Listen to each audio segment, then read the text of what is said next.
Woof. Howdy, fellow truth seekers. Episode 6, Thomas the Trailhound. Welcome to listen along to my original philosophical parables. 52 altogether. Enjoy episode 6. The voice of forgiveness. Dawn breaks slow over Cade's Cove. Mist threading between the hickories like old ghosts reluctant to leave. The Appalachian Trail stretches ahead, worn smooth by countless boots, countless stories. Thomas pads through the morning quiet, his breath visible in small puffs. Behind him, the old man, footsteps fall heavier than usual, not from weariness, but from something else. Something that has been building in the silence between them for days now, maybe years. The dog's ears twitch, even in the stillness. There's a storm brewing in the man who walks behind him. Quarter mile past Abram Falls, Thomas stops. His nose lifts, reading the air like scripture. Blood? Fear? Something else.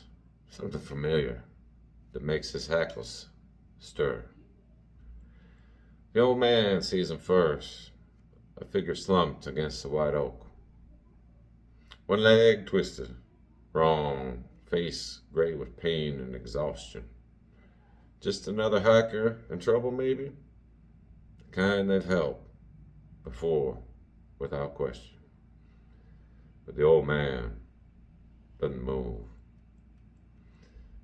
Body goes rigid, stone still, except for the tremor in his hands.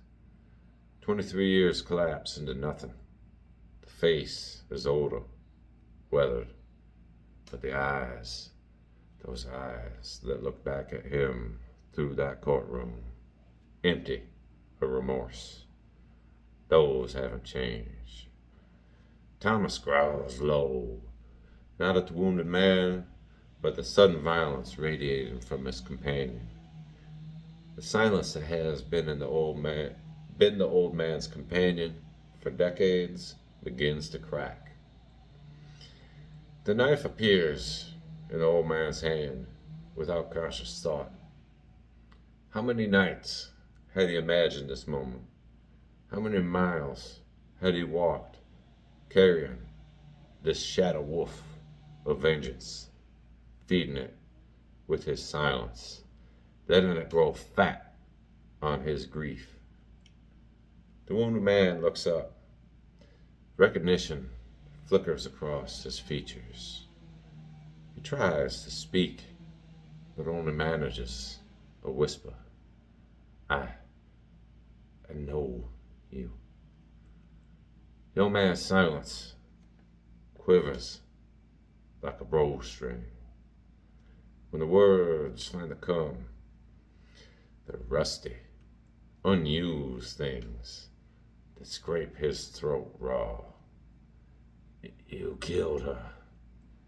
Not a question, a statement worn smooth by decades of repetition in the dark hours before dawn. You killed my Sarah, and you walk free. And the words tumble now, gaining momentum like stones down a mountainside.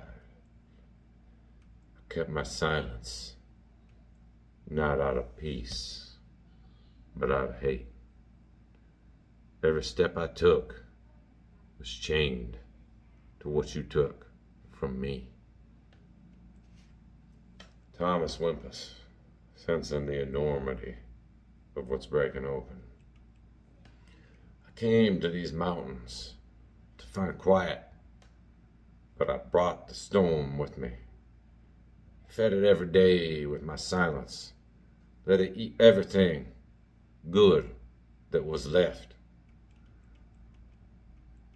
The wounded man closes his eyes. No excuses, no pleas, just the shallow breathing as someone who's been running from this moment for 23 years. The old man raises the knife. Justice will be so simple, so clean. The shadow of fouls for blood, for the completion of a story that begun in a courtroom with insufficient evidence and reasonable doubt. But something else rises in him. Not forgiveness, not yet, but recognition. The man before him is broken already, weak, powerless. Killing him now will be like striking water. It will change nothing, heal nothing. The old man looks at his hands that could take life or tend to it. The choice crystallizes, sharp as a mountain air. He lowers the blade. From his pack comes gauze, antiseptic, careful attention he will give any wounded creature. As he tends the man's injuries, the words continue to flow. No longer bitter, but clear as spring water. I forgive you, not because you deserve it, but because I deserve to be free. The wounded man weeps, then quietly, and the old man's hands don't shake as he works. Thomas lifts his muzzle to the brightening sky and howls, not triumphant, but mournful and cleansing. A sound that echoes off the ridge lines and carries all the way down to the valley floor and around the hollow. It's the sound of something ending, something beginning. When a man's leg is splintered and he can walk again, the old man helps him to his feet. There's a ranger station 2 miles down the trail. He says, his voice sounds different now. Not the silence broken rasp of before. Something new. Something that has learned to carry the weight without being crushed by it. They watch the man limp away, Thomas at the old man's side.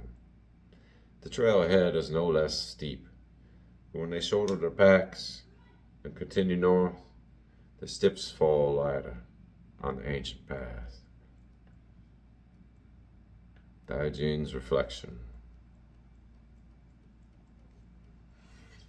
Some wounds are not just one man's burden to bear.